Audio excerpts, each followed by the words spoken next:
When we hear the word discipline, so many of us immediately think about rules, about structure, about restrictions that feel heavy or limiting. We picture waking up at 5 in the morning, pushing ourselves until we're exhausted, denying ourselves joy in the name of productivity. But that's not what true discipline is. Discipline is not punishment. Discipline is not about stripping away your humanity. Discipline at its core is about love. It is about deciding over and over again to show up for yourself in a way that your future self will thank you for. It is the bridge between the life we say we want and the life we actually live. And here's the truth: discipline is one of the hardest gifts we can give ourselves because it demands honesty. It demands that we stop hiding behind excuses, that we stop bargaining with our potential, and that we stop waiting for the perfect conditions to arrive. Discipline calls us to stand in the discomfort of growth, to resist the pull of easy distractions, and to choose, again and again, the path that aligns with our deeper values, not just our immediate feelings. I want you to imagine this for a moment. Picture a version of yourself 5 years from now. That person doesn't just appear out of thin air. That person is created by the choices you make today, tomorrow, and every single day after that. Discipline is the quiet architect of that future.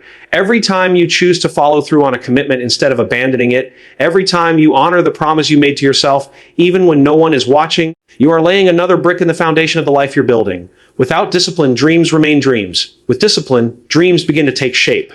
But let's be real. Discipline is uncomfortable. It's uncomfortable because it forces us to confront the gap between who we are right now and who we know we could be. It forces us to feel the resistance of our own procrastination, our own fear, our own craving for instant gratification. That discomfort is not a sign that you're failing, it's a sign that you're growing. We live in a world that teaches us to chase ease, to numb discomfort, to scroll instead of reflect, to consume instead of create. Discipline pushes back against that culture. It whispers, stay, don't run, don't give up, this moment matters. And let me say this clearly, discipline is not about perfection. Discipline is not a rigid checklist where one mistake means you've ruined everything. Discipline is about returning. It's about choosing again. When you fall down, and you will, you get up and you start again. That is resilience. It's not glamorous, and it won't always be celebrated, but it will always matter. Because at the end of the day, discipline is the way we show ourselves that we are worthy of the life we say we want. Sometimes people believe discipline is the opposite of freedom.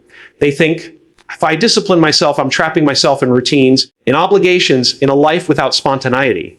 But here's the paradox: the more disciplined you are, the more freedom you create. Freedom to use your time well, freedom to trust yourself, freedom to say yes to the things that align with your values and no to the things that distract you.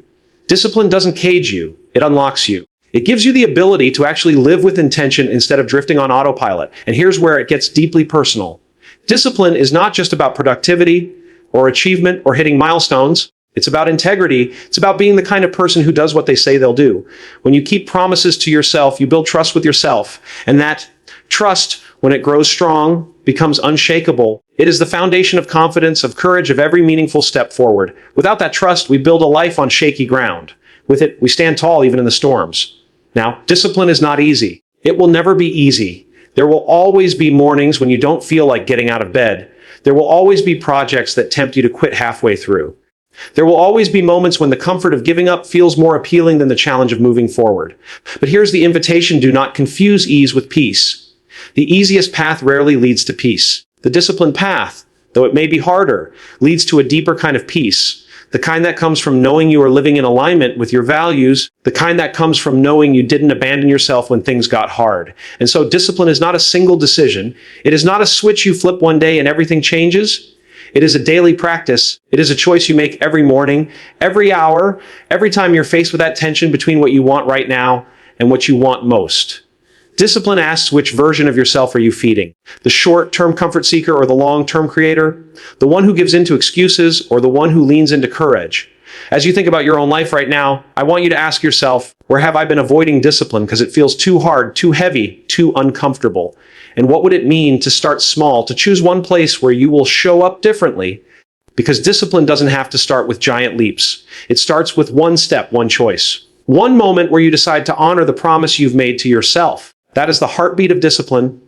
Not punishment, not perfection, but love in action. Love for your future self. Love for the person you are becoming. Love for the life you are building, one deliberate choice at a time.